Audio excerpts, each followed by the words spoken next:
ఇప్పుడు న్యూస్‌లో చాలామంది చెప్పేదేంటంటే, మహిళా బిల్లు ఓడిపోయిందని చెప్తున్నారనమాట.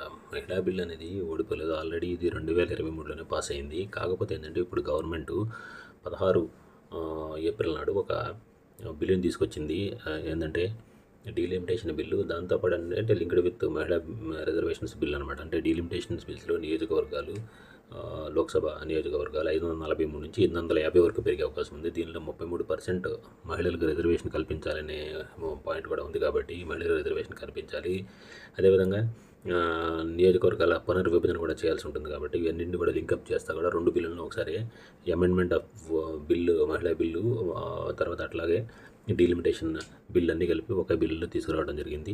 దీనివల్ల దీన్ని గమనిస్తే నార్త్ సౌత్ అన్నీ కూడా ఈ బిల్లుని వ్యతిరేకించడం జరిగింది.